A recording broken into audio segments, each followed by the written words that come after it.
Gate के बाहर खड़े होकर एक पल घर का मुआयना किया। चारों तरफ जगमगाती लाइटिंग और पटाखों की आवाज अलग ही खूबसूरती की छटा बिखेर रही थी।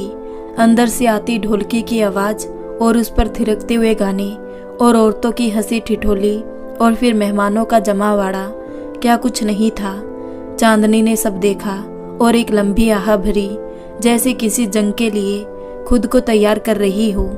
आप यहाँ क्या कर रही है? अंदर नहीं जाना क्या? निखित ने आते ही सवाल दागा। हाँ, बस चल ही रही हूँ, चांदनी ने सिर हिलाकर जवाब दिया।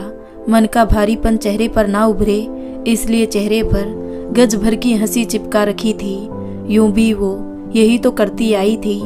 अंदर का माहौल देखकर उसे हैरत नहीं हुई। उसकी सोच के मुताबिक बच्चे को सब घेरे खड़े थे। दादी आ के बलाई ले रही थी। घूम घूम के वो मिठाइयाँ बांटने के लिए डिब्बे संभाल रही थी। आखिर खुशी की बात ही थी। मिसेज आलम अब दादी बन चुकी थी। सास से एक ओहदा ऊपर बढ़ गई थी तो खुशी तो लाजमी थी। यूं भी लोगों को मूल से ज्यादा ब्याज से लगाव होता है। चांदनी बेटा, अच्छा हुआ तुम आ गई। अब किचन तुम संभालो। वैसे भी बेटी आ गई है तो माँ का किचन में क्या काम? मुझे किस बात की फिक्र? मिसेज आलम अपने अंदाज में ही बल खाती चली गई। पीछे से चांदनी ने फीकी स्माइल दी थी। ऐसा नहीं था कि वो खुश नहीं थी। खुश क्यों ना होती, वो भी तो बुआ बनी थी।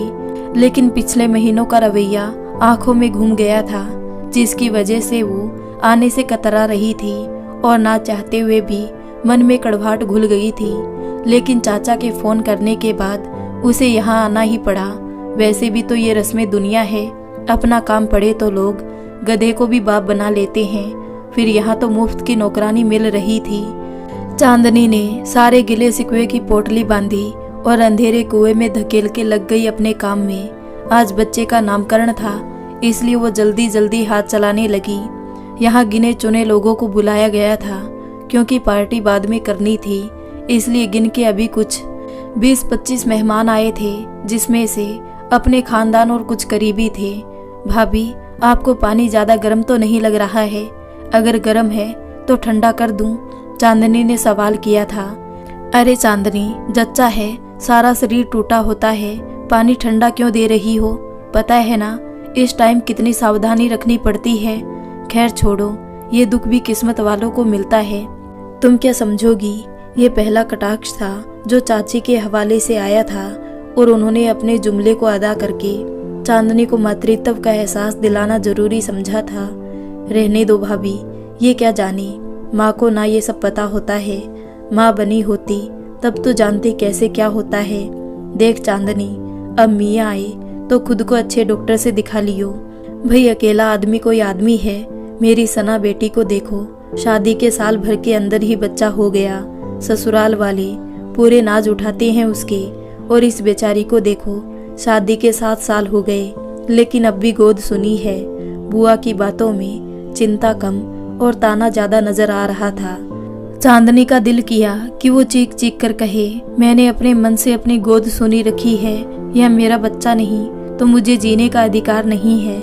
लेकिन दिल के फफोले दिल में ही रह गए और होठों ने चुप्पी साध ली। उसने वहां चुप रहना ही बेहतर समझा। चांदनी ने लगभग आधा काम खत्म कर लिया था।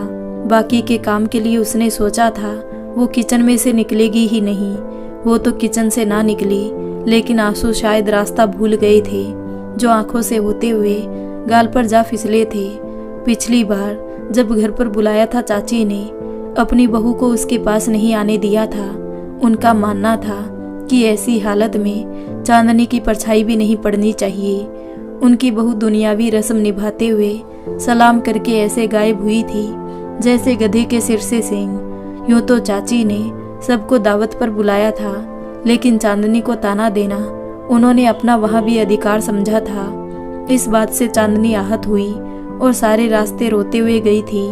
और पहली बार उसने ऊपर वाले से शिकायती अल्फाज निकाले थे। आखिर क्यों? अब वो भी कहाँ सुनने को थे। इसलिए आइंदा वहां ना जाने की कसम के साथ वो रवाना हो गई। ट्रिंग ट्रिंग ट्रिंग फोन की बजी धुन ने चांदनी की सोचों के घेरे पर ब्रेक लगाते हुए उसे वर्तमान में पटका और अपनी तरफ उसका ध्यान आकर्षित किया था। चांदनी ने फोन उठाते ही सलाम किया। तभी उधर से पहला सवाल दनदनाते हुए आया, ये आंखें लाल क्यों हैं? जिसका जवाब चांदनी ने नींद का बना दिया। लेकिन रिहान भी जानता था ये आंखें ना तो सोने से लाल है या रोने से। वक्त की नज़ाकत को देखते हुए उसने अभी कुछ भी पूछना मुनासिब नहीं समझा, इसलिए वो इधर उधर की बातें बनाकर चांदनी को हंसाने की कोशिश में लग गया, जिसमें वो काफ़ी हद तक कामयाब भी हो गया था। आखिर में चांदनी ने काम का बहाना बनाकर फ़ोन रख दिया और चेहरे पर मंद मंद मुस्कान थी। हो भी क्यों ना, रिहान उसे इतना प्यार जो करता था। अरे क्या हुआ, खाना तैयार हुआ या नहीं? चाची ने किचन में झांकते हुए पूछा। हाँ चाची, हो गया सब। चांदनी ने भी किचन का मुआयना करते हुए कहा। आप सबको बुला लो, तब तक मैं घर से हो आऊँ, चांदनी ने कहा। अरे कहाँ जा रही हो? सबको खाना कौन खिलाएगा? चाची ने हाथ पकड़ते हुए कहा। पहले जच्चा को निकाल दो खाना, फिर कोई खाएगा, चाची ने हुक्म दिया। अच्छा ठीक है चाची, निकाल दे रही हूँ, आप रुको 1 मिनट, चांदनी ने खाने की तरफ मुड़ते हुए कहा। अरे नहीं चांदनी, तुम रहने दो, चाची ने चांदनी को हटाते हुए कहा। आमना तुम निकाल दो खाना, तुमको पता है ना जच्चा को खाना कैसे खिलाना है, ध्यान से निकालना। चांदनी अब तुम निकल जाओ किचन से, चाची ने एक अदा से हाथ नचाकर कहा, जिस पर जबत रखते हुए भी 2 कतरे चांदनी की आंखों से फिसल ही गए थे। उसे भी समझते देर ना लगी कि चाची ने उसे किचन से क्यों निकाला है। जिस पर जबत रखते हुए भी 2 कतरे चांदनी की आंखों से फिसल ही गए थे, उसे भी समझते देर ना लगी कि चाची ने उसे किचन से क्यों निकाला है। मैंने खाना बनाया तब छूत नहीं लगी खाने में, खुद से बड़बड़ाते हुए वो किचन से निकल गई। लेकिन आंखों में आंसुओं की लड़ी सी लग गई, जिसे उसने जैसे तैसे छुपाया था और जाकर एक कोने में बैठ गई। ऐसा ये गम ही नहीं कोई पहचान ना ले, ऐसा वो कौन है जो दुख मेरा जान ना ले। ये कहते हुए चांदनी ने आंखें मूंद ली और अपने अतीत में खो गई। चांदनी छत पर बैठी अतीत को याद करने लगी और 7 साल पीछे पहुंच गई। अब्बू ने एक फोटो उसके सामने रखी और दूसरी फोटो हाथ में रखी और बोला, देखकर बताओ कौन सा अच्छा है। चांदनी ने शर्माते हुए कहा, जो आपको अच्छा लगे, और आपसी सहमति से रेहान को पसंद किया गया। चांदनी ने भी सबकी रजामंदी पर मुहर लगा दी। हालांकि चांदनी की अम्मी ने रेहान की मां ना होने पर ऐतराज जताया। आखिर मां थी, इसलिए उनका चिंतित होना स्वाभाविक था। चांदनी के पिताजी ने सबसे राय की घर में और चांदनी की अम्मी की बातों पर गौर किया गया। सबने एक राय में बोला, जिसकी मां नहीं होती उसकी शादी नहीं होती क्या। चांदनी के अब्बू ने चांदनी को राय दी कि वो रेहान से बात करे और उसके मन मिजाज को जान ले। आखिर जिंदगी तो दोनों को ही बितानी है। चांदनी ने उनकी बात मान के रेहान से बात की। क्योंकि रेहान विदेश में नौकरी करता था, इसलिए मिलना मुमकिन नहीं था, सो फोन ही एकमात्र सहारा था। धीरे धीरे बातें करते हुए चांदनी और रेहान ने अपने दिल की अदला बदली भी कर ली। फिर इंतजार का दौर चला। रेहान किसी भी हालत में चांदनी को अपना बना लेना चाहता था, इसलिए उसने अपने वतन आने के लिए पर खोले। जल्दी जल्दी हाथ चलाओ, बारात किसी भी पल आने वाली होगी। ये चांदनी के अब्बू थे जो सुबह से इधर उधर भाग दौड़ कर रहे थे। वो कोई कमी नहीं छोड़ना चाहते थे।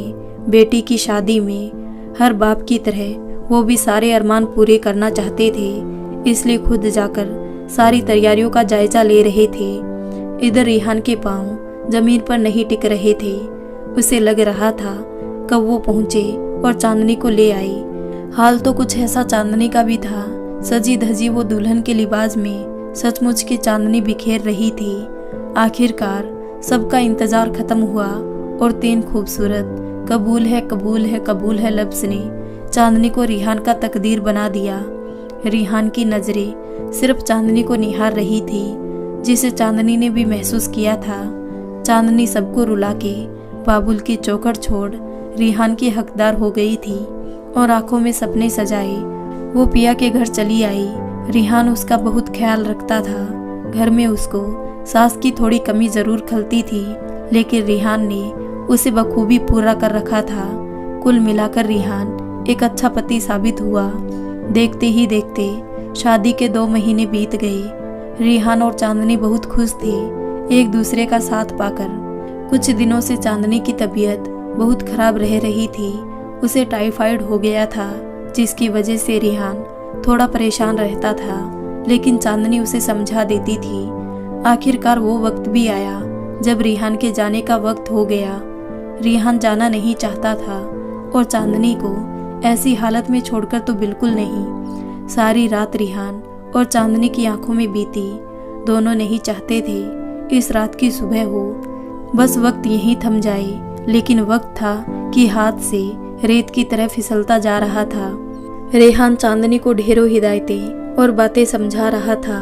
चांदनी की तबीयत खराब देखकर पहले सबको लगा कोई खुशखबरी है, लेकिन चांदनी ने ये बात सिरे से खारिज कर दी।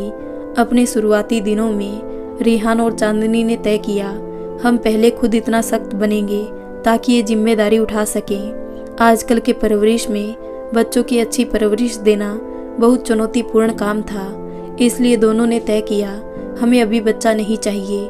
खैर रिहान जाने के लिए भारी मन से तैयार हुआ, लेकिन चांदनी को देखकर उसका दिल टूट सा रहा था। ये बात चांदनी भी समझती थी, इसलिए उसने अपने चेहरे पर मुस्कान सजा ली थी ताकि रिहान कमजोर ना पड़े। रिहान चांदनी के माथे पर किस किया और कहा, अपना ख्याल रखना, सबसे मिलकर रहना। ये कहते हुए वो कमरे से निकल गया। चांदनी बस उसे खुद से दूर होते हुए ताकती रह गई। रेहान के जाने के बाद उसका कई दिनों तक मन नहीं लगा, घर जैसे काटने को दौड़ता था। रिहान का भी कुछ यही हाल था, लेकिन वो अपने दिल को समझाकर चांदनी को कहता, बस कुछ दिन की बात है, ये दिन यूं ही निकल जाएंगे। रिहान और चांदनी ने अपनी तरफ से कोई कमी नहीं छोड़ी थी परिवार को जोड़े रखने में, लेकिन रिहान के जाने के कुछ दिन के बाद से सबने अपने असली रंग दिखाने शुरू कर दिए थे। चांदनी पर पहला कटाक्ष उसकी चाची सास ने ये कहते हुए किया कि उसके खानदान में अभी तक कोई बहू ऐसी नहीं है जिनको इतना समय लगा हो बच्चा होने में। उनका ये जुल्म चांदनी को नागवार गुजर रहा था। ना चाहते हुए भी वो चुप रही, क्योंकि जाने अनजाने में वो उनकी निजी जिंदगी में दखल अंदाजी कर रही थी। अब वो सबसे थोड़ी ना कहती कि हमने अभी बच्चा नहीं करने का सोचा है, सो उसने चुप्पी साधना ही बेहतर समझा। एक दिन तो हद ही हो गई जब अपनी जेठानी के बच्चे को गोद में उठाया तो उसकी बड़ी जेठानी ने ये कहते हुए बच्चा उसकी गोद से ले लिया कि बच्चे खिलाने का इतना ही शौक है तो खुद का पैदा करो। ये सुनकर चांदनी को ऐसा लगा जैसे उसने बच्चे को उठा के कोई जुर्म कर दिया है। उस दिन और आज के दिन तक उसने किसी के बच्चे को गोद में नहीं उठाया था। उसके दिल में डर बैठ गया था, कहीं कोई उसकी गोद से अपना बच्चा ना छीन ले। पहले तो ये बातें उसने रिहान से छुपा कर रखी थी, लेकिन धीरे धीरे उसके तानों में होता इजाफा रिहान के कानों में भी जा टकराया था। अब तो हर बात में उसे बांझ का ताना मिलने लगा था, जिसे याद करके एक सरद लहर उसके दिल पर बीती थी। तभी निखित ने उसके पास आकर उसकी सोच पर ब्रेक लगाया। आप ही चलो, सबको खाना खिलाओ, बुला रही है चाची। चांदनी भारी मन से नीचे आई। दिल के जख्म फिर से ताजा हो चुका था, लेकिन फिर भी उसने सारे फंक्शन में अच्छे से भाग लिया और मन की पीड़ा को कुछ देर के लिए दिल में दफन कर दिया था। उसने सबको अच्छे से खाना खिलाया और सारे काम खत्म किए और करीब रात के 11:30 बजे अपने घर जाने को तैयार हुई। तभी मिसेज आलम ने उसे मिठाई का डब्बा थमाते हुए ये कहा, चांदनी ध्यान रखना, इस बार ऐसा हो कि ये मिठाई का डब्बा मुझे वापस मिले।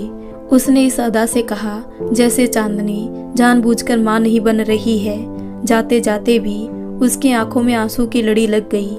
चांदनी झलकती आंखों के साथ बिस्तर पर आई। ऐसा कोई पहली बार नहीं था। वो अक्सर रात करवट बदलते और रोते गुजारती थी। वो अभी सोचों में गुम ही थी कि उसके फोन पर रिहान का नंबर चमका। वो जानती थी रिहान उससे क्या पूछने वाला है, जिसके लिए वो खुद को तैयार करने लगी। उसने फोन को उठाया और सलाम किया। रिहान ने सलाम का जवाब दिया और चांदनी को खोजती नजरों से देखने लगा और चांदनी नजरें बचाने की कोशिश करने लगी।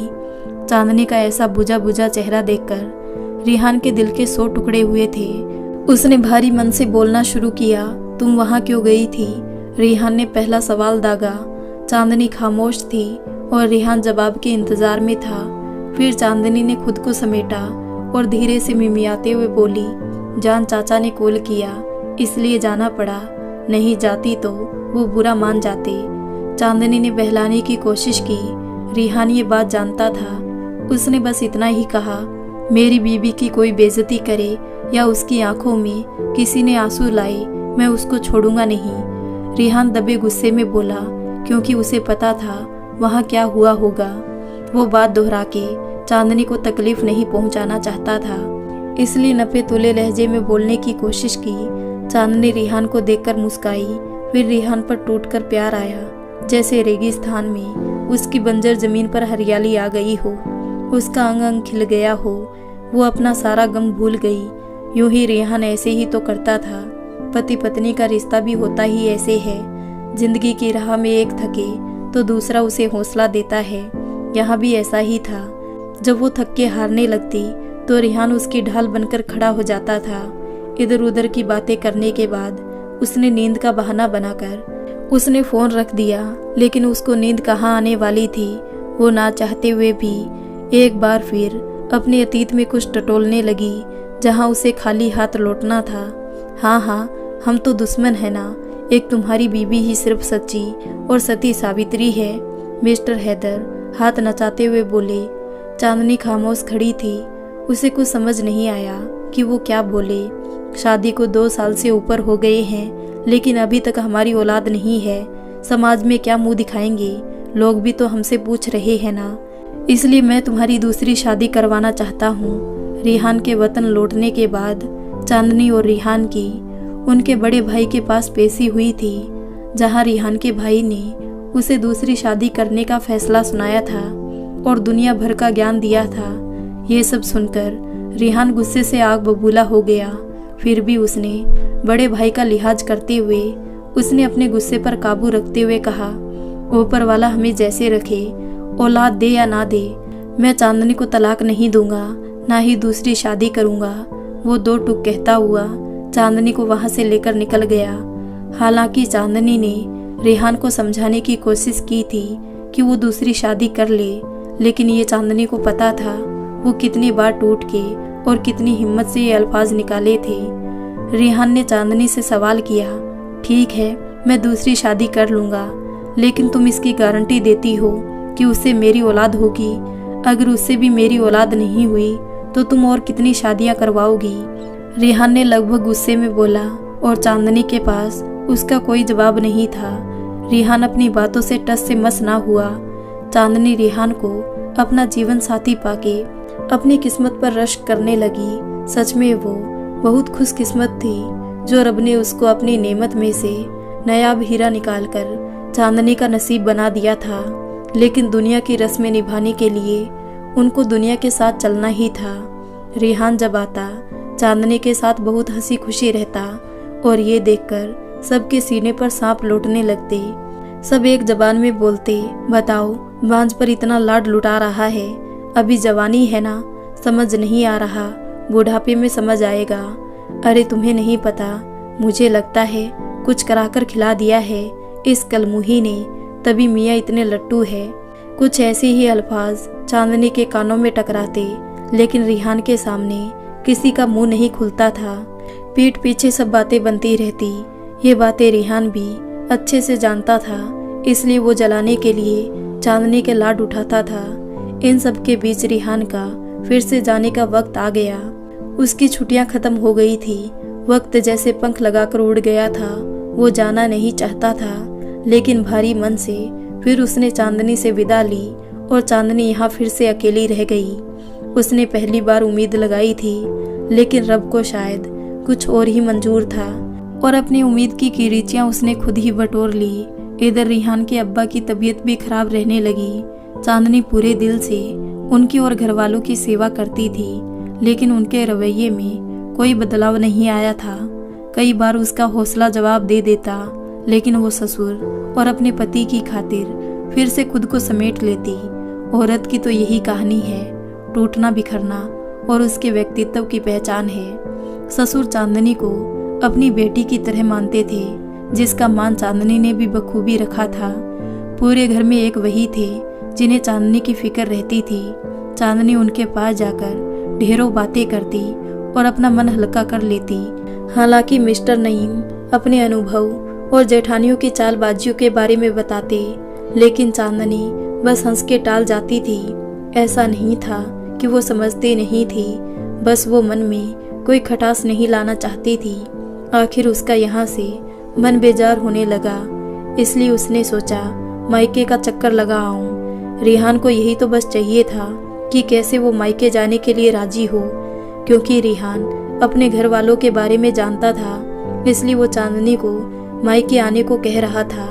लेकिन हर बार चांदनी ससुर की तबीयत का बहाना बना देती और रिहान भी चुप हो जाता। यूं भी जब रिहान ने मिस्टर हैदर की बात नहीं मानी तो उन्होंने किनारा कर लिया। उन्हें बहुत धक्का लगा था रिहान ने उनकी बात क्यों टाली, इसलिए घर में और दिल में उन्होंने दीवार खड़ी कर ली, जिसका रिहान को दुख तो बहुत हुआ, लेकिन उसने चांदनी को जाहिर नहीं होने दिया। चांदनी को मायके आए कुछ 1 महीना हुआ था, लेकिन रिहान नहीं चाहता था वो घर पर जाए, इसलिए उसने बहाना बनाकर रखा था कि मैं आने वाला हूँ, दोनों साथ चलेंगे। इसलिए चांदनी भी रुकी हुई थी, लेकिन उसका दिल अपने ससुर की तबीयत पर अटका हुआ था। तभी एक खबर आई जिससे चांदनी को बहुत धक्का लगा। चांदनी के ससुर बहुत सीरियस कंडीशन में अस्पताल में भर्ती थे और वो लगातार चांदनी से मिलने को कह रहे थे। चांदनी ने जब सुना, वो झट से ससुराल जाने के लिए तैयार हो गई। वो अभी रास्ते में ही थी कि उसके ससुर का इंतकाल हो गया। आखिरी समय में वो वहाँ नहीं थी और वो क्या कहते हैं ये राज उनके साथ चला गया था, जो कहने के लिए वो बस उससे मिलने के ख्वाहिशमंद थे और रह रहकर चांदनी को कचोटता था। मिस्टर नईम के बाद सारे रिश्ते और मोह के बंधन टूट गया था। अब चांदनी का वहाँ रहना जैसे नाको चने चबाना था। अब उसकी जेठानियाँ उसके सामने अपने बच्चे को नहीं आने देती, ना ही उसके हाथ से कुछ खाने देती। ये सब देख के उसका दिल बहुत दुखता था। ऐसा कोई दिन नहीं होता जिस दिन उसके तकिए में आंसू जबत नहीं होते थे। अब ताने के तौर पर रोज उसे सुनने को मिलता, अगर बच्चा होना होता तो कैसे भी हो जाता। अरे बहन, पिछले जन्म का पाप है जो इस जन्म में मिल रहा है। पता नहीं कब इस बांझ का मुंह देखना छूटेगा। दिन रात हमारी छाती पर बैठी रहती है। बताओ, हमारी भी बहुएं आने वाली है, क्या प्रभाव पड़ेगा उन पर। उसे रोज ही ऐसे सुनने को मिलता था। अब उसकी जेठानियाँ मोहल्ले की औरतों के साथ मजलिस लगाकर बैठा करती थी। अब चांदनी को इसकी आदत सी हो गई थी, लेकिन दिल कितना भी मजबूत क्यों ना हो, ऐसी बातें सुनकर दिल जख्मी हो ही जाता था। अब वो रिहान को अपने वतन आने के लिए जिद करने लगी। रिहान भी सब समझता था, इसलिए वो भी आने की कोशिश करने लगा। रिहान के आने से पहले उसने सारा चेकअप करवाया, लेकिन उसमें कोई कमी नहीं निकली। ये बात सुनकर वो खुशी से फूले ना समाई, जैसे उसे जीने का मकसद मिल गया हो। डॉक्टर ने उसे समझाया, पति पत्नी को कम से कम 3 महीने साथ रहना जरूरी है, उसके बाद हम जान पाएंगे दिक्कत कहाँ आ रही है। उसने रिहान को बताया। वो भी घर आने के लिए कोशिश करने लगा। वो भी जल्दी से जल्दी चांदनी के पास जाना चाहता था। रिहान अपने वतन लौट आया था और इस बार दोनों ने डॉक्टर को भी दिखाया था। इस बार दोनों को पूरी उम्मीद थी कि कोई अच्छी खुशखबरी मिलेगी। तभी रिहान के भाई का रिश्ता तय हुआ और उन दोनों को वहां जाने के लिए रवाना होना पड़ा।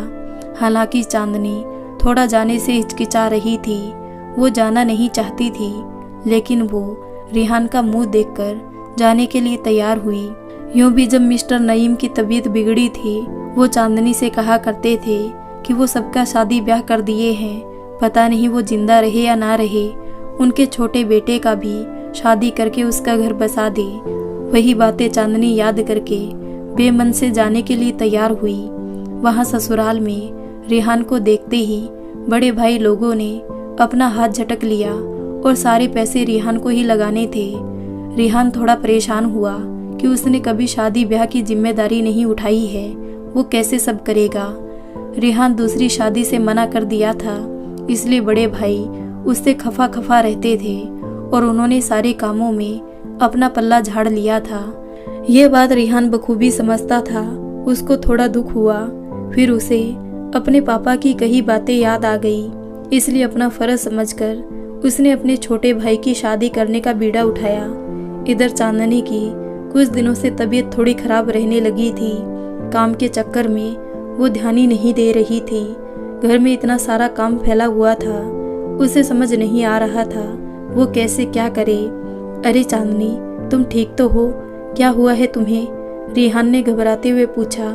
पता नहीं जान, बहुत सिर चक्कर दे रहा है, थकावट सी लग रही है, अजीब सा हो रहा है, चांदनी ने बताया। काम के चक्कर में तो बिल्कुल खाना पीना ही त्याग दिया है। जब जानती हो कि घर में तुम्हें कोई पूछने वाला नहीं तो खुद का ध्यान रखना चाहिए ना। मैं कहाँ कहाँ देखूं? रिहान थोड़ा झुंझलाते हुए, थोड़ा परेशान होते हुए बोला। जान, मैं बिल्कुल ठीक हूँ, आप कुछ ज़्यादा ही परेशान हो रहे हैं, उसने समझाया। हाँ, हमारी तो आंखें ही नहीं है, हमें कहाँ दिखता है, रिहान ने तंज कसते हुए कहा। रिहान को ऐसे देखकर चांदनी को उस पर टूटकर प्यार आया था। चांदनी को कुछ भी हो जाए तो रिहान ऐसे ही परेशान हो जाता था। कुछ नोक झोंक और कुछ रस्साकसी में देवर की शादी जैसे तैसे बीत गई। तब रिहान और चांदनी ने चैन की सांस ली थी। एक दिन रिहान और चांदनी कमरे में बैठे हुए थे, तभी रिहान की बहन ने दरवाजे पर दस्तक दी। अपनी बहन को दरवाजे पर देखते ही रिहान ने कहा, आप ही आप, आइए ना अंदर, बाहर क्यों खड़ी हैं? रिहान की बहन ने कहा, मैं तुम दोनों से कुछ कहना चाहती हूँ। रिहान ने कहा, हाँ हाँ आप ही, क्यों नहीं, बोलिए क्या कहना चाहती है? रिहान ने कुछ परेशान होते हुए पूछा। उसे ऐसा लगा कि कोई परेशानी की बात होगी। बहन भाई का प्यार भी तो ऐसा ही है, बहन को जरा सी भी परेशानी में देखकर भाई परेशान हो ही जाता है। रिहान की बहन ने बोलना शुरू किया, मेरे ससुराल के पास एक माता रहती है, वो बहुत पहुंची हुई है, उनके पास दूर दूर से लोग दिखाने आते हैं, और एक ओझा भी है। एक काम करो, उन दोनों से तुम दिखाओ, आखिर हमारा भी तो दिल करता है हम भी बुआ बने, घर भर में नजर दौड़ा लो, सबकी औलाद हो गई है, एक तुम लोग ही ऐसे हो, वो परेशान होते हुए बोली। रिहान की बहन की ये बातें सुनकर रिहान और चांदनी एक दूसरे को देखने लगे। ठीक है आपी, आप पता बता देना, मैं जाकर उन्हें दिखा आऊँगा। रिहान बस इतना ही बोल पाया। रात को कमरे में, क्या हुआ जान, आप इतने परेशान क्यों हैं? रिहान को चुपचाप देखकर चांदनी ने सवाल किया। मैं कल तुमको आप ही के बताए पते पर ले चलूँगा, वरना उनको बुरा लगेगा और तुम भी मुझे सुनाओगी। इतना कहकर वो चुप हो गया। रिहान को ऐसे चुप देखकर उसे कुछ भी कहना मुनासिब नहीं लगा, इसलिए वो भी लाइट बंद कर लेट गई। अगली सुबह, चलो जल्दी से तैयार हो जाओ, हम आप ही के यहाँ चल रहे हैं, रिहान कमरे में दाखिल होता हुआ बोला। चांदनी तैयार होने के लिए उठी और अलमारी से कपड़े निकालने के लिए जैसे ही अलमारी खोली, रिहान उसके पास खड़ा था। उसको अचानक देखकर वो चौंकी, लेकिन रिहान का गंभीर चेहरा देखकर बोली, जान, कोई बात है क्या? कल से देख रही हूँ बहुत परेशान दिख रहे हो, मैं तुमसे कुछ कहना चाहता हूँ, रिहान ने सपट शब्दों में कहा और उसे सोफे पर बैठाया। चांदनी ने एक नज़र रिहान के चेहरे की तरफ देखा। वहाँ उसे परेशानी और चिंता के मिले जुले भाव दिखे, जैसे वो खुद को तैयार कर रहा हो कुछ बोलने के लिए। चांदनी, मेरा वहाँ जाने का बिल्कुल भी मन नहीं है, लेकिन अगर मैं तुमको वहाँ नहीं ले गया तो आप ही को बहुत बुरा लगेगा। तुम तो जानती ही हो, अब्बा मम्मी के गुजर जाने के बाद बहनों ने ही माँ बाप का प्यार दिया है, मैं उनकी बात नहीं टाल सकता। वहाँ जाने के बाद रिजल्ट चाहे जो भी हो, मैं तुमसे कल भी प्यार करता था, आज भी करता हूँ और हमेशा करता रहूँगा। तुम मेरे लिए हमेशा अनमोल हो, रेहान परेशान होते हुए बोला और आंखों से 2 कतरे फिसल गए थे, जिसको रिहान ने छुपाने की नाकाम कोशिश की थी। रिहान को इस तरह देखकर चांदनी के दिल के 100 टुकड़े हुए। अभी रिहान उससे जान भी मांगता तो वो उसको हंसते हंसते दे देती। जान, आपको कुछ भी साबित करने की ज़रूरत नहीं है कि आप कैसे हो। मैं आपके प्यार पर कभी शक नहीं कर सकती। आप पर शक करना जैसे खुद पर तोहमत लगाने के बराबर है। अगर आप ही को सही लगता है तो वहाँ हम जरूर जाएंगे। क्या पता जान, खुदा ने हमारा नसीब वहीं खोला हो, उसने रिहान को गले लगाते हुए कहा। रिहान पहले चांदनी को ओझा के पास लेकर गया। उन्होंने दवाई दी और कुछ बातें बताई। उसके बाद वो चले आए। रास्ते में उन्हें एक बच्चा रोता दिखा। उन्होंने गाड़ी रोककर देखा तो एक औरत अपने हस्बैंड से झगड़ा कर रही थी। वहीं पास में बैठा बच्चा रो रहा था।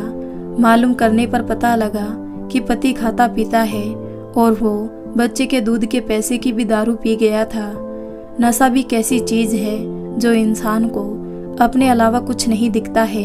बच्चे को ऐसा रोता देख रिहान का दिल बुरी तरह से दुखा था।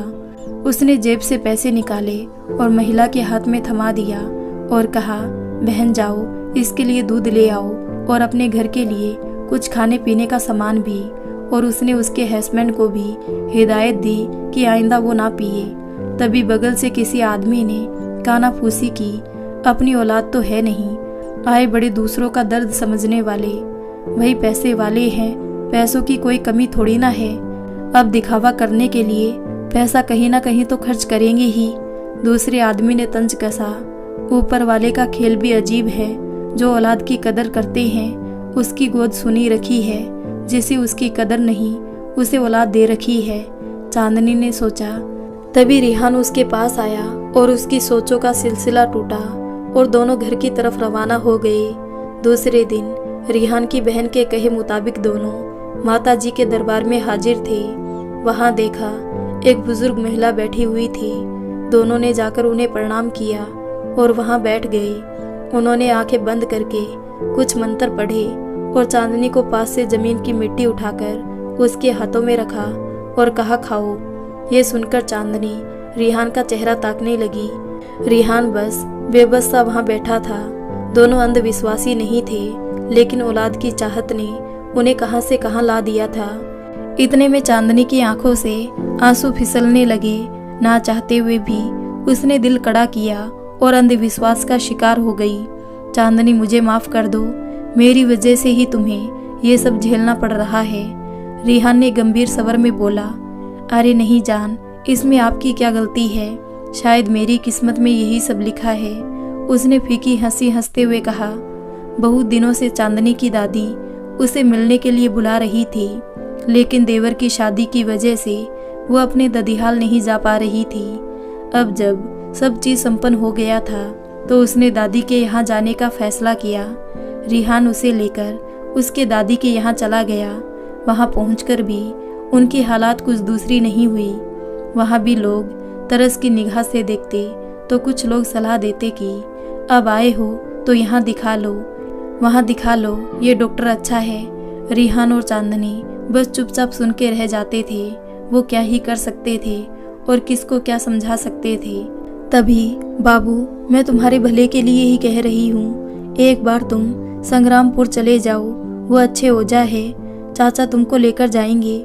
मेरी बात मानो, एक बार वहाँ पर चले जाओ कि वो क्या कहते हैं। कितने लोगों ने दिखाया है और सबको वो सब चीज़ बता देते हैं। रात को दादी ने रिहान और चांदनी से सिफारिश करते हुए कहा, सब कुछ लोगों के बारे में बता देते हैं। क्यों, भगवान है क्या? चांदनी ने मन में सोचा, लेकिन उसकी मन की बातें मन में ही रह गई। चांदनी और रिहान ने एक बार फिर एक दूसरे को देखा और फिर दोनों ने दादी की तरफ देखने लगे। दादी इतनी आशा से कह रही थी कि उनको निराश करना दोनों को ठीक नहीं लगा, इसलिए दोनों ने कहा, ठीक है, हम लोग कल सुबह चले जाएंगे। सुबह में जनवरी की कपा देने वाली ठंड में 70 किलोमीटर दूर जाना, वो भी बाइक पर, कोई बच्चों का खेल नहीं था। फिर भी रिहान और चांदनी तैयार हुए और अपने चाचा चाची के साथ वो सफर पर चल दिए। चांदनी का दिल बार बार भर आ रहा था कि एक औलाद के लिए वो किस तरीके से इधर उधर भटक रहे हैं, और रब को भी बोलने लगी कि उनको क्या दिखता नहीं है, जिसे औलाद नहीं चाहिए रब उसको देते जाते रहते हैं और वो उसकी कदर नहीं करते हैं। चारों तरफ कोहरा ही कोहरा था, पास का इंसान पास ही नजर नहीं आ रहा था, उन्हें रास्ता भी दिख नहीं रहा था। रिहान धीरे धीरे बाइक चला रहा था। डर भी लग रहा था कि कहीं कुछ अनहोनी ना हो जाए। कोहरा इतना ज्यादा था, आसपास कुछ भी दिखाई नहीं दे रहा था। जैसे तैसे वो संग्रामपुर पहुंचे थे। वहां पर पहुंचते ही वो ओझा की दुकान पर पहुंचे। वहां पर लोगों की पहले से ही भीड़ थी। फिर भी चाचा की पहुंच होने की वजह से उनका नंबर जल्दी आ गया और वो चांदनी को दिखाने लगे। उन्होंने चांदनी को देखा, कुछ मंत्र पढ़े और ताबीज़ दी और उन्होंने कहा कि इसकी कोख बंधी हुई है। ये सुनकर चाचा चाची घबरा गए। उन्होंने पूछा, गुरुजी इसकी काट क्या है? उन्होंने कहा कि इसकी काट के लिए 3 महीने तक हर हफ्ते मेरे पास आना होगा। इसके बाद ही मैं कुछ दवाई लिखकर दूंगा। रिहान ने कहा कि 3 महीने? मैं कुछ दिनों में वापस जाने वाला हूँ। 3 महीने का मेरे पास वक्त नहीं है। फिर उन्होंने दूसरी जगह बताई और बोला कि वहाँ आप जाओ, वहाँ पर किसी की मजार है, वहाँ पर जियारत करके आओ। रिहान उठा और चांदनी को वहाँ से ले जाने लगा। हालांकि वो जाना नहीं चाहता था, लेकिन चांदनी के चाचा और चाची के आग्रह पर वहाँ ले जाने के लिए तैयार हो गया। कुछ 5-10 मिनट के बाद वो उस जगह पर पहुँचे थे। मजार के नाम पर वहाँ मिट्टी का ऊंचा ढेर बना हुआ था। वहाँ पर कोई भी नहीं था। चाची उसको वहाँ पर ले गई। उन्होंने सिर झुकाने को कहा। चांदनी यहाँ भी फपक कर रो देने वाली थी। ये किसकी मजार है, कैसे वो ये करेगी? वहाँ भी सिर झुकाकर ओझा के दिए मंत्रों को पढ़ना था। चांदनी सोचने लगी कि रब उसकी कैसी परीक्षा ले रहा है। यह कैसा अंधविश्वास है जिसका वो हिस्सा बने जा रही थी। ये सोचकर चांदनी की आंखों से आंसू फिसल के उसके गालों को चूम रहे थे। रिहान ये दूर से बेबस खड़ा सब देख रहा था। जगह थोड़ी सुनसान थी, अकेले जाने में डर लग रहा था। फिर भी वो वहां पर बैठकर मंत्र पढ़ने के लिए तैयार हो गई। चांदनी को ऐसे बदहवास हालत में देखकर रेहान के सब्र का बांध टूट पड़ा। उसने चांदनी का हाथ पकड़ा और वहां से खींच लिया और कहा, औलाद हो या ना हो, बस बहुत हुआ। मैं अब तुमको और अंधविश्वास के चक्कर में नहीं पड़ने दूंगा। चलो मेरे साथ। ये कहते हुए रेहान वहां से उसको ले आया। जान, आप ये क्या कर रहे हैं? रुकिए तो, मेरी बात तो सुनिए। इतनी दूर हम आए हैं तो क्या होगा, कर लेते हैं ना, ये भी करके देख लेते हैं। लगातार चांदनी उससे मिन्नतें कर रही थी। चांदनी, मुझे औलाद नहीं चाहिए, मैं तुमको ऐसे तकलीफ में नहीं देख सकता, मेरे लिए तुम काफी हो। ये कहते हुए रेहान ने चांदनी को बाहों में भर लिया और उसका गला रुंध गया। रेहान को ऐसे देखकर चांदनी भी चुप्पी साध ली। घर आने के बाद चांदनी को थोड़ी थकान सी हो रही थी और थोड़े चक्कर भी आ रहे थे, इसलिए अपनी चाची से मेडिसिन के लिए बोला। तभी उन्होंने बोला कि तुम्हारा पीरियड कब आया है? तब चांदनी को ध्यान आया कि उसके पीरियड मिस हुए तो 1 हफ्ते से ऊपर हो गया था। तब उन्होंने कोई किट लाकर उसके हाथों में थमाई, जिसे प्रेगनेंसी चेक करते हैं। चांदनी को इसके बारे में पता नहीं था, लेकिन चाची के बताए तरीके से उसने चेक किया तो पता लगा कि वो माँ बनने वाली है। ये सुनकर रेहान और चांदनी की खुशी का ठिकाना नहीं था। वो दिल में हजारों सपने सजाए अपने घर आने के लिए तैयार हुए। चांदनी के पांव जमीन पर नहीं पड़ रहे थे। वो बार बार सजदे में जाती तो कभी रब का शुक्रिया अदा करती। हर बार उसकी आंखों से आंसू झलक रहे थे। ये आंसू भी अजीब चीज है, दुख में भी झलकती है और खुशी में भी झलकती है। रेहान बहुत खुश था। वो चांदनी का खूब ख्याल रखता था। कब उसको किस चीज की जरूरत होती है उसका हमेशा ध्यान रखता था। उसको चाची और दादी ने बताया कि 6 हफ्ते के बाद बच्चे की हार्ट बीट आ जाती है। उसके बाद डॉक्टर के पास जाकर उससे सलाह लेने के लिए रेहान और चांदनी बच्चे की हार्ट बीट सुनने के लिए बहुत ही बेसब्री से इंतजार कर रहे थे। उनसे इंतजार करना मुश्किल हो रहा था। वो एक एक दिन बड़ी बेचैनी से गिनते थे, लेकिन कहते हैं ना, खुशियों को नजर लगते कभी देर नहीं लगती। उनकी खुशियों को भी किसी की नजर लग गई। एक रोज सुबह चांदनी के पेट में दर्द उठने लगा। हालांकि दर्द रह रह के थोड़े दिन पहले से ही हो रहा था, लेकिन उसने ये सोचकर टाल दिया था कि शायद प्रेगनेंसी में ऐसा ही होता है। लेकिन उस दिन दर्द असहनीय था। और ये क्या, चांदनी ने नीचे देखा, लगातार उसको ब्लीडिंग हो रही थी। ब्लीडिंग इतनी ज्यादा कि उसके बर्दाश्त से वो बाहर था। वो बेड पर इधर उधर ऐसे तड़पती जैसे जल के बिना मछली तड़पती है, वैसे ही वो दर्द से तड़प रही थी। चांदनी को इस हालत में देखकर रेहान के हाथ पांव फूल गए। उसे समझ में नहीं आ रहा था कि वो क्या करे। आनन फानन में वो उसको अस्पताल लेकर गया, जहाँ पर डॉक्टर ने उसका अल्ट्रासाउंड किया और उन्होंने रिहान और चांदनी को दिल चीर देने वाली खबर दी। मिसकैरेज? जी हाँ, डॉक्टर ने यही तो आकर कहा था कि चांदनी का मिसकैरेज हुआ है। ये मिसकैरेज नहीं था, चांदनी और रिहान के सपनों का महल धराशायी हुआ था। ऐसा लगा उन दोनों को किसी ने पर्वत से नीचे धकेल दिया था। दिल उनका लहूलुहान हो चुका था। चांदनी चीखों के साथ रो पड़ी थी। रिहान की जैसे आवाज ही छिन गई थी। उसे यकीन ही नहीं हो रहा था कि रब ने उसे चंद पल की खुशियां देकर उससे क्यों छीन ली थी। आखिर उसका क्या कसूर था? ऐसा कौन सा गुनाह उन्होंने कर दिया था जिसकी सजा रब ने इतनी बड़ी दी थी? उसने चांदनी को संभाला और ढांढस बंधाया कि कोई बात नहीं, कुछ नहीं हुआ है, सब ठीक हो जाएगा। लेकिन दिल में उसके भी क्षण से कुछ टूटा था। लेकिन वो कहता क्या? वो कमजोर पड़ता तो चांदनी को कैसे संभालता? घर आने के बाद, इस हादसे के बाद चांदनी को जैसे चुप्पी सी लग गई थी। वो लगातार रोती जा रही थी। हालांकि रेहान ने उसको खूब समझाया था, लेकिन चांदनी ने क्या खोया था वो वही समझ सकती थी। उसको अपना जीवन शून्य मालूम पड़ने लगा। ऊपर से जेठानियों के ताने कि जरूर कुछ किया होगा, तभी करने का फल मिल रहा है। ऐसी हालत में भी उन्होंने चांदनी को बख्शा नहीं था। तभी रिहान उसके पास आया और उसने चांदनी को गले लगा लिया और कहने लगा, चांदनी, मुझे सिर्फ तुम्हारी खुशी चाहिए, तुमसे ज्यादा मेरी लाइफ में कुछ भी इम्पोर्टेंट नहीं है। चांदनी, तुम्हारा भाई एनजीओ में काम करता है ना, अगर तुम्हें बच्चे की इतनी ज़रूरत है तो हम बच्चे को गोद ले लेंगे। चांदनी, तुम मुझे छोड़कर कहीं नहीं जाओगी, लेकिन कल को बच्चे बड़े हो गए तो वो मुझे छोड़ देंगे बुढ़ापे में, लेकिन तुम मेरा साथ कभी नहीं छोड़ोगी, इसलिए तुम मेरे लिए हमेशा ही खास हो। ये कहते हुए रिहान की भी आंखें भर आई थी। ये सुनकर चांदनी ने एक दफ़ा रिहान को देखा और मजबूती से उसकी बाहों में समा गई। चांदनी हिचकियों के साथ रोने लगी। रिहान ने भी उसको रोने दिया।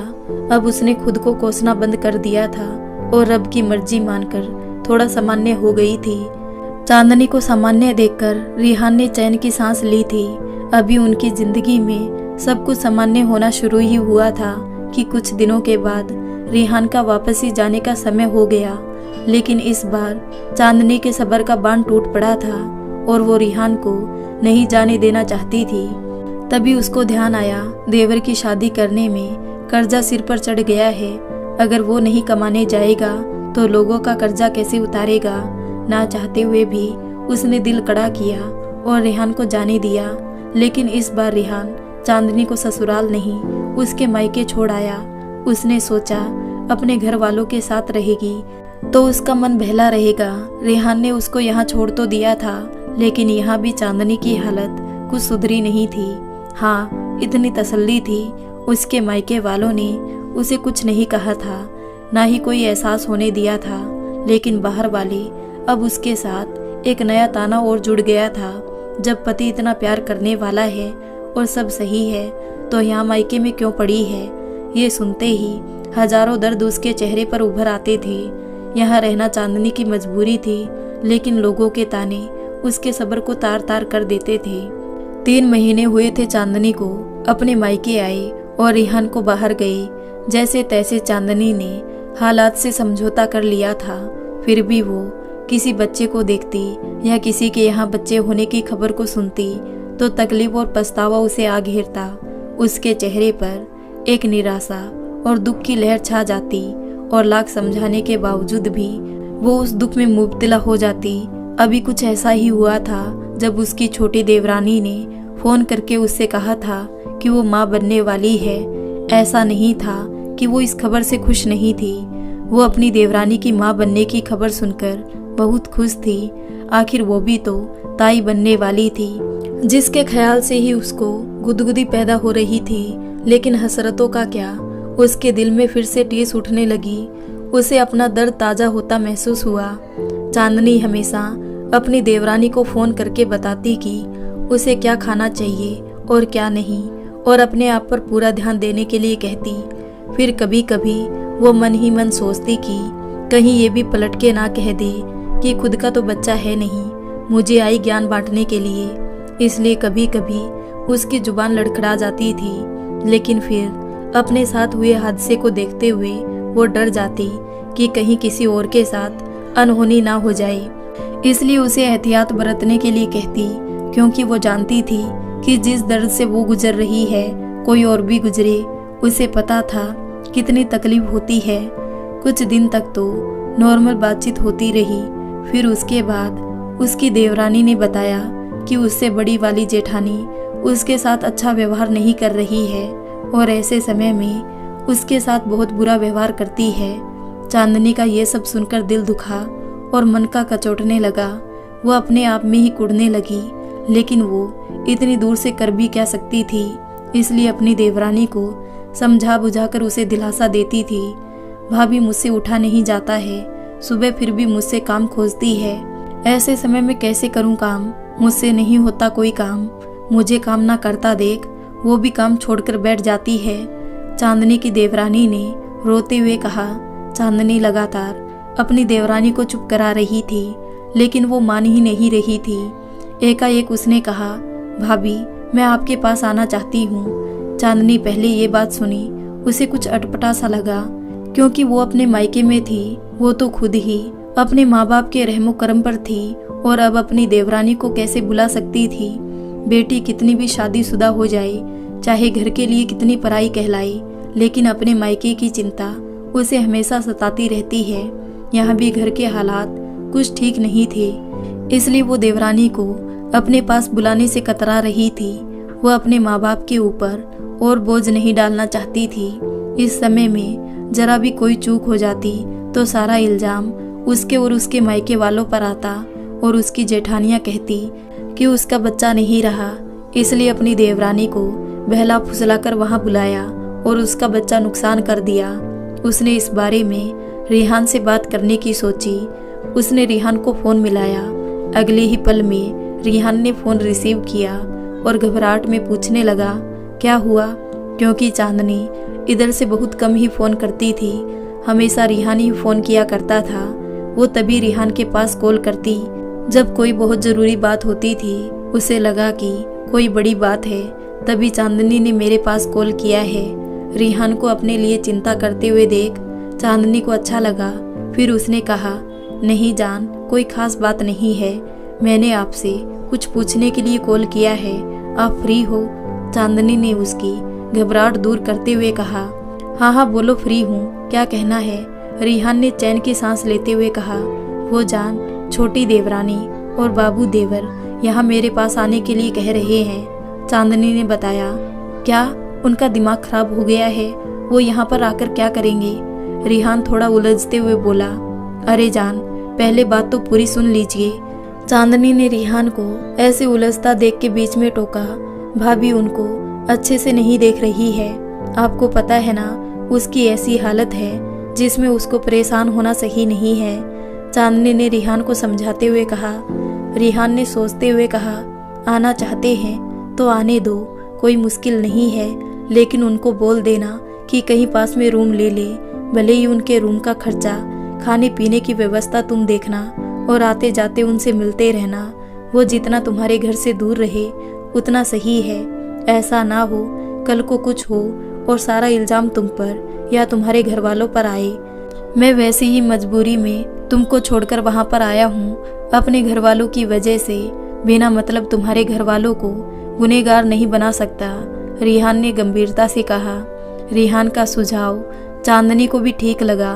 वो भी रिहान की बात से इत्तेफाक रखने लगी। कुछ दिन बाद, ठीक है, जब तुम्हें वहाँ दिक्कत है, कोई तुम्हारा ख्याल नहीं रख रहा है और तुम्हें डर है कि तुम्हारे साथ कुछ अनहोनी हो जाएगी, तो तुम लोग आ जाओ। चांदनी ने कहा, ठीक है भाभी, आपको तो पता है मेरी ऐसी हालत है, तो नीचे के फ्लोर वाला कमरा ढूंढना, उसने कहा। चांदनी ने अपनी मम्मी से कह के हर जगह कमरे तलाश किए जो आसपास हो और निचले फ्लोर पर हो, लेकिन इतनी जल्दी कमरा मिलना मुश्किल था। फिर भी उसने अपनी तरफ से पूरी कोशिश की। अंत में चांदनी अपने एक रिलेटिव के पास कमरा खाली देखा। हालांकि चांदनी को वो कमरा उतना अच्छा नहीं लगा। चांदनी की मम्मी ने कहा कि कुछ दिन हमारे पास रह जाएंगे, उसके बाद देखेंगे। चांदनी ने भी सोचा कि माँ ठीक कह रही है, कुछ दिन यहाँ पर रह ले, उसके बाद दूसरे रूम में शिफ्ट कर देंगे। 15 दिन के बाद हम यहाँ पर लवकुश चौक पर खड़े हैं, यहाँ से किधर आना है? चांदनी की देवरानी ने कॉल करके पूछा। अच्छा तुम लोग वहीं पर रुको, ऐसी हालत में ज़्यादा चलना ठीक नहीं है। मैं अपने भाई को भेज रही हूँ, वो तुम्हें बाइक पर ले आएगा, मैं आती हूँ, चांदनी ने जवाब दिया। अगले ही पल उसने अपने भाई को भेजा अपनी देवरानी को लाने के लिए, और वो देवर सामान लिए साथ में आ गए। जब दोनों घर पर आ गए तो उसने देवरानी को आराम करने के लिए कहा और उनके खाने पीने का इंतजाम किया। चांदनी बहुत खुश थी कि उनके घर नन्हा मेहमान आने वाला है। उसने सोचा कि उसके जीवन का खालीपन अब खत्म हो जाएगा। वो अपनी तरफ से भरपूर कोशिश कर रही थी, सब अच्छा हो, किसी को शिकायत का कोई मौका ना मिले। चांदनी अपनी देवरानी का पूरा ख्याल रखती, उसे कोई भी काम को हाथ नहीं लगाने देती थी। उसने अपने घर वालों को भी मना कर रखा था, उससे कोई काम ना करवाए। 2 दिन तो शांति से गुजरे। फिर उसने कहा, भाभी आपने कहाँ रूम लिया है? हमें वहाँ जाना है। अभी जाने की क्या ज़रूरत है? मम्मी ने कहा है कि कुछ दिन रुक जाओ, वो कमरा उतना सही नहीं है, कोई दूसरा रूम देख लेंगे तो वहाँ चले जाना। लेकिन वो नहीं माने। चांदनी ने सारी बात रिहान को बताई। रिहान ने भी कहा कि ठीक है, अगर वो नहीं मान रहे तो तुम उसी रूम में शिफ्ट करवा दो। चांदनी ने आधा सामान तो अपने घर से दिया और खाने पीने वाला सामान उसने खरीद कर दे दिया था। चांदनी उनसे कुछ दूरी पर रहती थी, लेकिन वो कभी उधर नहीं जाती थी। उसे अच्छा नहीं लगता था कि किसी की प्राइवेसी को भंग करे। हर इंसान की अपनी प्राइवेसी होती है जिसमें वो किसी की दखल अंदाजी बर्दाश्त नहीं करता। कुछ दिनों के बाद उसकी देवरानी ने कहा, भाभी कब हॉस्पिटल जाना है? चांदनी ने कहा, मैं इनसे पूछ लेती हूँ, जब कहेंगे तब चलेंगे। उसने रिहान को सारी बात बताई कि देवरानी को हॉस्पिटल ले जाना है। जाने क्यों रिहान इस बात से उखड़ सा गया। उसने कहा कि अगर तुमको कहीं लेकर जाना है उनको मुझसे पूछना चाहिए था ना। तुम्हें नहीं जाना है उसे लेकर, जिसको ले जाना है वो मुझसे पूछे। मेरी बीबी किसी की गुलाम नहीं, रिहान ने बिगड़ते हुए कहा। चांदनी को इस बात से थोड़ा दुख तो हुआ, लेकिन वो क्या कर सकती थी। वैसे भी इस पुरुष प्रधान समाज में अच्छी पत्नी वही कहलाती है जो अपने पति की हर बात सुने। ना चाहते हुए भी उसे पति की बात माननी ही पड़ती है। तब चांदनी ने अपने ऊपर वाले किराएदार आंटी रहती थी, उनसे कहा कि आप इसको हॉस्पिटल लेकर चले जाइए, जो भी खर्चा होगा मैं दूंगी।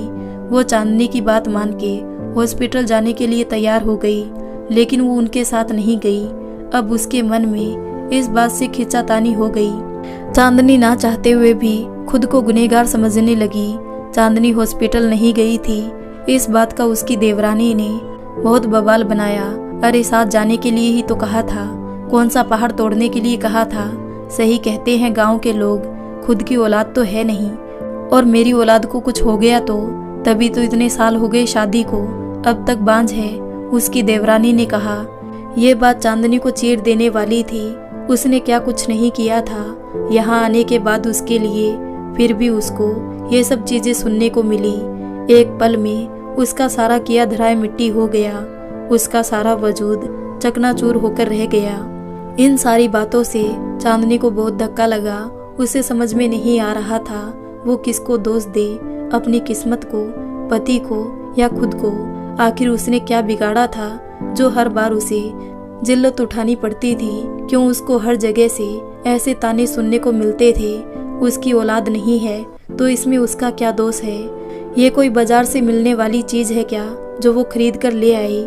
ऐसी ही तमाम सोचों के साथ वो रात भर रोती रही, और अब उसकी हिम्मत नहीं हुई कि अब देवरानी के लिए कुछ करे।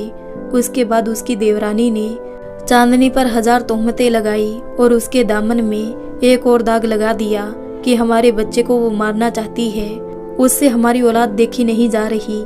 चांदनी सिसकते हुए बस ये सोचती रह गई, आखिर उसका कसूर क्या है।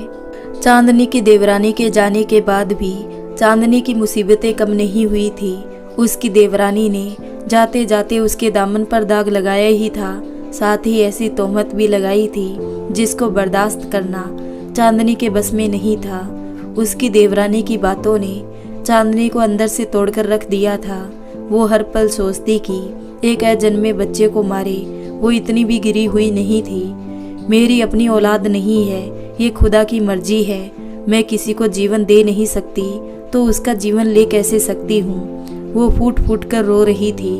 उसके दुखों में एक और टीस जुड़ गई थी। उसका बस नहीं चल रहा था कि वो क्या करे और कैसे समझाए कि मैंने ये पाप करना तो दूर सोचा भी नहीं है। मैंने तो सोचा था कि उस बच्चे के आने के बाद मेरे जीवन में थोड़ी खुशियाँ आएगी, लेकिन जैसा हुआ मैंने वो तो नहीं सोचा था।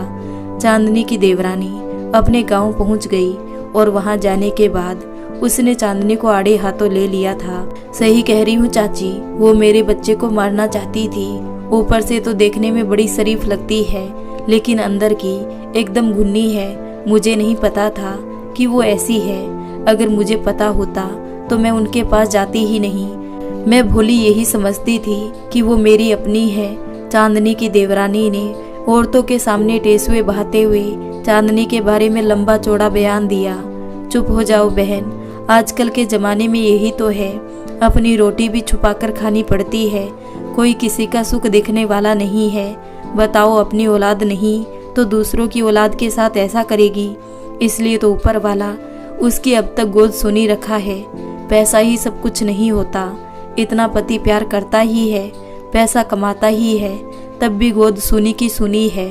उनमें से किसी एक औरत ने तंज कसते हुए कहा था, चांदनी के ससुराल से लेकर मायके तक उसकी थू थू हो रही थी। चांदनी की देवरानी ने पूरी हाय तौबा मचा रखी थी सो अलग। इन सब से चांदनी बहुत टूट गई थी। किसी ने उससे पूछने तक की जहमत नहीं की थी। जिसकी सजा उसको दी जा रही थी उसने वो जुर्म किया भी है या नहीं। उसने इतना मानसिक दबाव ले लिया था कि उसको नर्वस ब्रेकडाउन हो गया और वो एक शाम ऐसे ही बेहोश हो गई। आनन फानन में उसके घर वाले उसको हॉस्पिटल ले गए, जहाँ से वो कोमा में चली गई। जब डॉक्टर से पूछा गया कि क्या बात है, तब डॉक्टर ने बताया कि आगे के 24 घंटे बहुत महत्वपूर्ण है। अगर इनको 24 घंटे में होश नहीं आया तो फिर इसके बाद हमें पता नहीं ये कब तक कोमा में रहेगी। 2 साल, 5 साल, 10 साल या आजीवन। डॉक्टर ने धमाका किया। इस बात का इल्म जब रेहान को हुआ तो उसका दिमाग एकदम से सुन हो गया, जैसे वो अपने होशो हवास खो बैठा। बदहवसी में वो फौरन एयरपोर्ट की तरफ भागा। एयरपोर्ट से वो सीधा हॉस्पिटल आया था। हॉस्पिटल में आते ही आईसीयू में चांदनी को मशीनों में जकड़ा देखकर उसका दिल पूरी तरह से टूटा था। अपने समाज में मर्द को किसी के सामने रोने की इजाज़त नहीं है, लेकिन चांदनी को ऐसे देखकर रेहान बच्चों की तरह फूट फूट कर रोया था। उसने शिकायती अल्फाज निकाले, खुदा तूने एक ऐसा समाज बना दिया जहाँ पर किसी को लोग चैन से जीने तक नहीं देते। रेहान का बस नहीं चल रहा था, जैसे वो पूरी दुनिया में आग लगा दे। उसने अपने मन में सोचा कि एक बार बस चांदनी ठीक हो जाए, फिर मैं घर वालों से भी निपट लूँगा। उसकी रात आज आईसीयू के बाहर टहलते हुए, कभी मिन्नतें करते हुए गुजर रही थी। ये 24 घंटे उसे 24 जन्म की तरह लग रहे थे। समय थमसा गया था। वो जैसे आगे बढ़ने का नाम ही नहीं ले रहा था। रेहान को ऐसी हालत में देखकर किसी का भी दिल हलक में आ रहा था। कोई अपने गुमान में भी नहीं सोच रहा था कि अगर चांदनी को कुछ हो गया तो हम रेहान को कैसे संभालेंगे। सारे इसी उधेड़-बुन में लगे थे। तब शायद रेहान की हालत पर ऊपर वाले को थोड़ा रहम आ गया था। नर्स ने आकर खबर दी कि मरीज को होश आ गया है और उसको होश में आता देख डॉक्टर सारे उसकी तरफ भागे थे। कुछ घंटों की तहकीकात के बाद चांदनी को नॉर्मल वार्ड में शिफ्ट कर दिया गया और रेहान को इजाज़त दे दी गई चांदनी से मिलने के लिए। साथ ही ये हिदायत दी गई थी कि उन्हें कोई भी ऐसी बात ना कही जाए जिससे उनको कोई सदमा लगे या दुख पहुँचे। तुमने तो मुझे डरा कर रख दिया था। तुम्हें एक बार भी मेरे पर तरस नहीं आया। तुम्हें खोकर मैं कैसे जीऊँगा। रेहान ने शिकायती नज़रों से चांदनी को देखा था। चांदनी ने एक नज़र उठाकर रेहान को देखा था। एक दिन में ही वो ऐसा हो गया था जैसे उसकी सारी दुनिया लुट गई हो। हाँ, दुनिया ही तो लुटने वाली थी। रेहान को ऐसी हालत में देखकर चांदनी थोड़ी शर्मिंदा सी हुई। रेहान ने फिर बोलना शुरू किया, मैं कितनी बार कह चुका हूँ, चांदनी मुझे बच्चा नहीं, मुझे तुम चाहिए। तुम मेरी जिंदगी में हो तो सब कुछ है। तुम्हें मेरी बातों पर भरोसा नहीं, जो तुम दूसरों की बातों को दिल पर लगा बैठी। और तुम कैसी हो क्या मैं नहीं जानता, जो तुम्हें सफाई पेश करने की ज़रूरत पड़ेगी। हमारा रिश्ता इतना तो कमज़ोर नहीं है। रिहान लगातार उससे सवाल कर रहा था और वो शर्म से ज़मीन में गड़ी जा रही थी। उसे अब एहसास हो रहा था उसने लोगों की बातें सुनकर रेहान और उसके प्यार पर ज्यादती की है। कुछ दिनों के बाद चांदनी अब पहले से बेहतर हो गई थी और इसी पल का तो रेहान इंतजार कर रहा था। वो चांदनी को लेकर अपने गांव आ गया और आते ही वो एकदम हत्थे से उखड़ गया। उसने चांदनी की देवरानी के पिता को अपने घर पर बुलाया था। हालांकि चांदनी ने काफ़ी मना किया था कि अब सब बातें खत्म हो गई, अब बातों को ना बढ़ाया जाए, लेकिन रेहान किसी को बख्शने की हालत में नहीं था और चांदनी पहली बार रेहान का ये रूप देख रही थी। अब वो भी खौफ खाने लगी कि आगे क्या होने वाला है।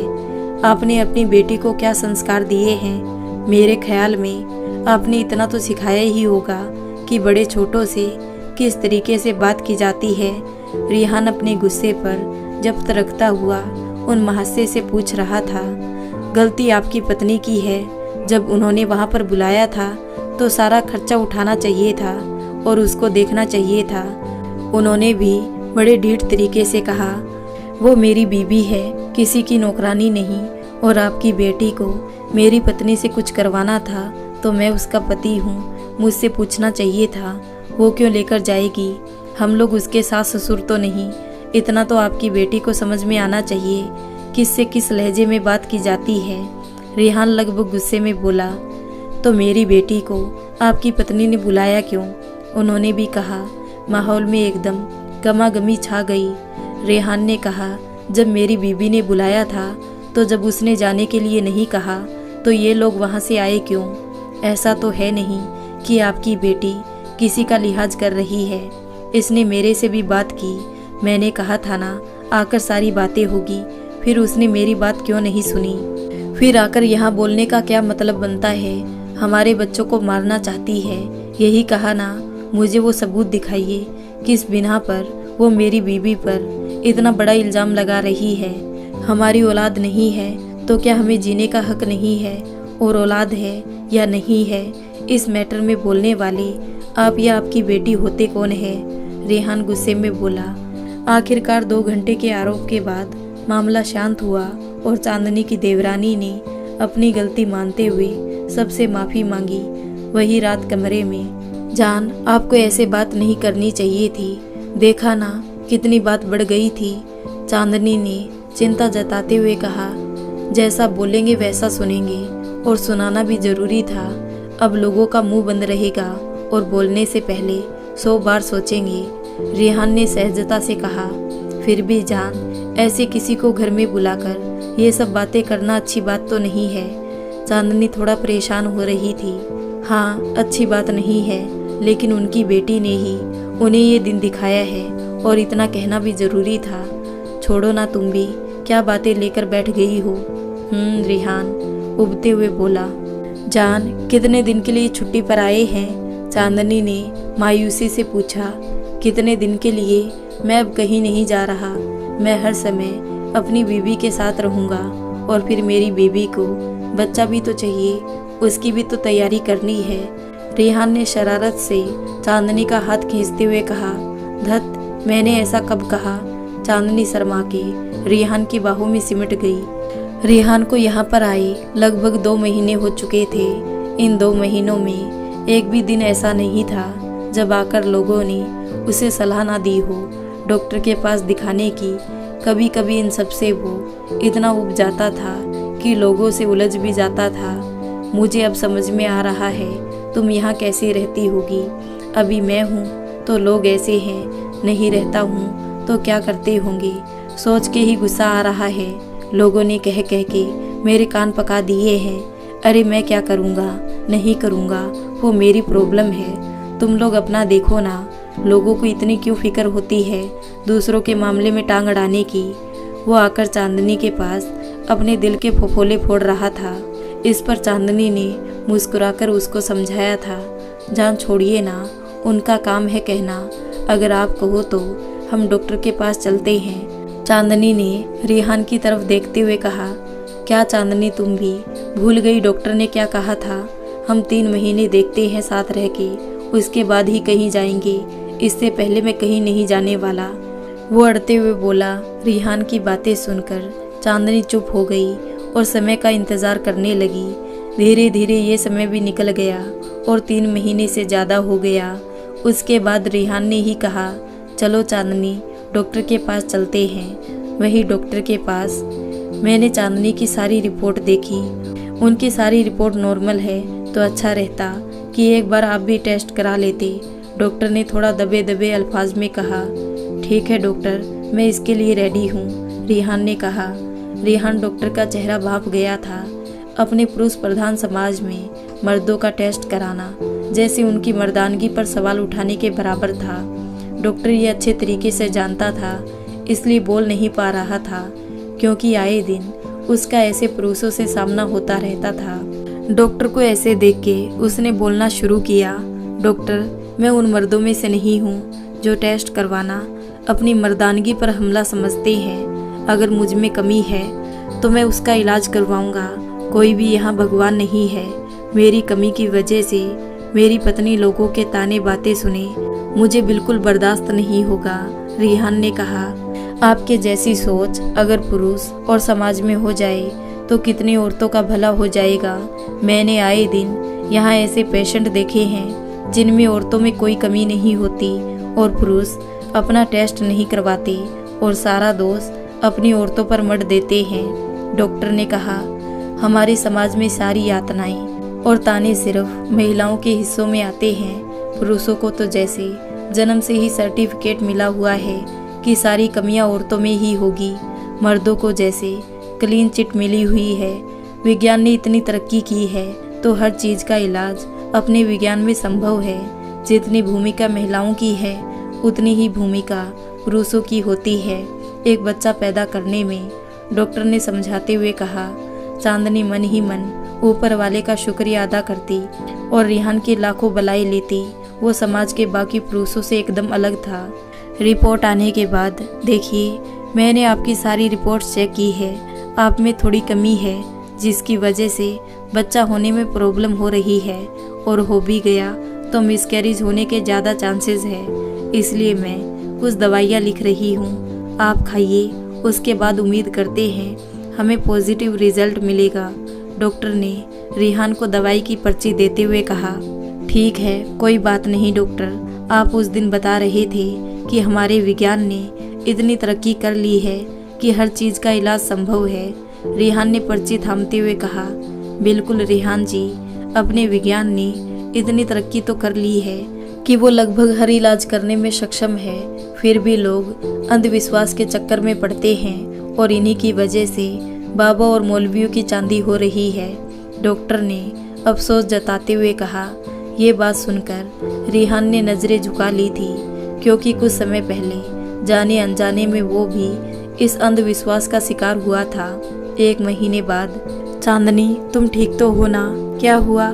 चेहरा बिल्कुल पीला पड़ते जा रहा है, तुम ठीक तो हो ना? रिहान ने चिंता जताते हुए कहा। चांदनी ने हाथों में किट दिखाते हुए कहा, ये देखिए। रिहान नासमझी से किट को देखता है। क्या है इसमें? उसने हैरानी से पूछा। जान मुबारक हो, आप बाप बनने वाले हैं। चांदनी रिहान की तरफ देखते हुए चहकी। सच में? रिहान खुशी से झूम उठा। चलो तुम जल्दी तैयार हो जाओ, हमें डॉक्टर के पास जाना है। मैं पिछली बार वाली गलती नहीं करना चाहता हूँ। वो बिना देर किए चांदनी को डॉक्टर के पास ले गया और अगले ही पल वो डॉक्टर के पास मौजूद थे। इस बार चांदनी और रिहान ने डॉक्टर के सारे निर्देशों का पालन किया था। डॉक्टर ने सारे चेकअप और दवाइयाँ समय समय पर लेने को कही थी। रिहान एक पल भी चांदनी को अपनी नज़रों से दूर नहीं करता था। वो चांदनी का सारा काम अपनी निगरानी में करता था। चांदनी को कोई काम नहीं करने देता था और जितना हो सके उसे रेस्ट करने को बोलता था। वो कभी कभी इतना बेताब हो जाता था कि अब बस वो अपने बच्चे को गोद में ही ले ले। चांदनी उसकी ये बेताबी देखती और खुश होती। वो और चांदनी एक अलग ही दुनिया में थे। रेहान हमेशा बेटी की ख्वाहिश करता और चांदनी हमेशा बेटे की। इस बात पर दोनों की हल्की फुल्की प्यार भरी नोकझोंक भी होती थी, जिसे देख के जेठानियों के कलेजे पर सांप लौटते थे। वो रेहान के सामने तो नहीं, लेकिन उसकी गैर मौजूदगी में कानाफूसी शुरू कर देती थी। बताओ, यही एक माँ बनी है? हम तो जैसे माँ बनी ही नहीं है। सिर पर बिठा के रखा है इस डाइन को। कुछ ऐसे ही शब्द उसकी जेठानियाँ उसके लिए निकालती थी। लेकिन अब इन सब बातों से चांदनी को कोई फर्क नहीं पड़ता था।